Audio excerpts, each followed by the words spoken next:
From the beginning, there was purpose behind forced schooling. Purpose which had nothing to do with what parents, kids, or communities wanted. Instead, this grand purpose was forged out of what a highly centralized corporate economy and system of finance bent on internationalizing itself was thought to need. That, and what a strong centralized political state needed too. School was looked upon from the first decade of the 20th century as a branch of industry and a tool of governance. For a considerable time, probably provoked by a climate of official anger and contempt directed against immigrants, social managers of schooling were remarkably candid about what they were doing. In a speech he gave before businessmen prior to the First World War, Woodrow Wilson made this unabashed disclosure. We want one class to have a liberal education. We want another class, a very much larger class of necessity, to forego the privilege of a liberal education and fit themselves to perform specific, difficult, manual tasks. By 1917, the major administrative jobs in American schooling were under the control of a group referred to in the press of that day as the Education Trust. The first meeting of this trust included representatives of Rockefeller, Carnegie, Harvard, Stanford, the University of Chicago, and the National Education Association.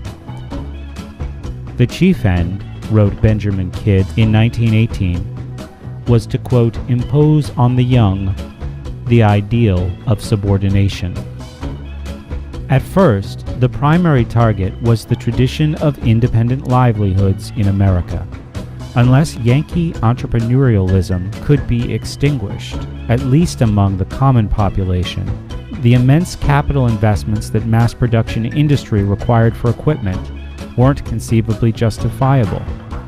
Students were to learn to think of themselves as employees, competing for the favor of management, not as Franklin or Edison had once regarded themselves, as self-determined free agents. Only by a massive psychological campaign could the menace of overproduction in America be contained. That's what important men and academics called it. The ability of Americans to think as independent producers had to be curtailed. Certain writings of Alexander Inglis carry a hint of schooling's role in this ultimately successful project to curb the tendency of little people to compete with big companies.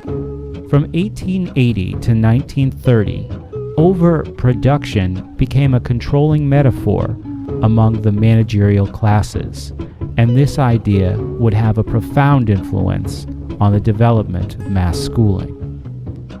I know how difficult it is for most of us who mow our lawns and walk our dogs to comprehend that long-range social engineering even exists, let alone that it began to dominate compulsion schooling nearly a century ago. Yet, the 1934 edition of Elwood P. Cubberley's Public Education in the United States is explicit about what happened and why.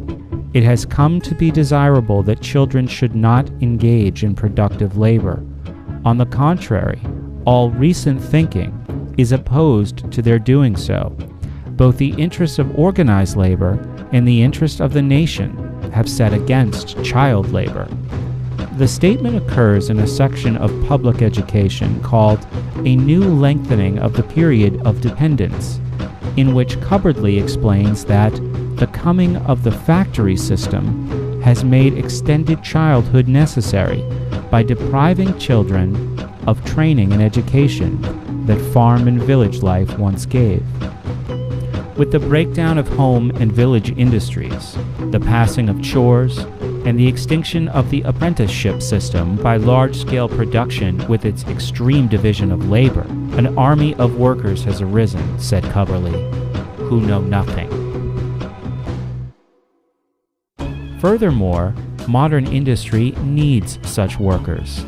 Sentimentality could not be allowed to stand in the way of progress. According to Cubberley, with much ridicule from the public press, The old book subject curriculum was set aside, replaced by a change in purpose and a new psychology of instruction, which came to us from abroad. The last mysterious reference to a new psychology is to practices of dumbed-down schooling common to England, Germany, and France, and 3 major world coal powers other than the United States, each of which had already converted its common population into an industrial proletariat. Arthur Calhoun's 1919 Social History of the Family notified the nation's academics what was happening. Calhoun declared that the fondest wish of utopian writers was coming true. The child was passing from its family into the custody of community experts. He offered a significant forecast that in time we could expect to see public education designed to check the mating of the unfit. 3 years later, Mayor John F. Hylan of New York said in a public speech that the schools had been seized as an octopus would seize prey by an invisible government. He was referring specifically to certain actions of the Rockefeller Foundation and other corporate interests in New York City, which preceded the school riots of 1917.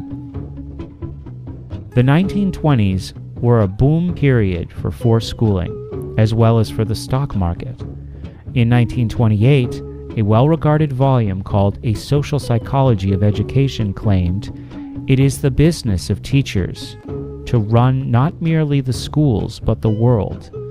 A year later, the famous creator of educational psychology, Edward Thorndike of Columbia Teachers College, announced, "Academic subjects are of little value." William Kirkpatrick, his colleague at Teachers College, boasted in Education and the Social Crisis, the whole tradition of rearing the young was being made over by experts.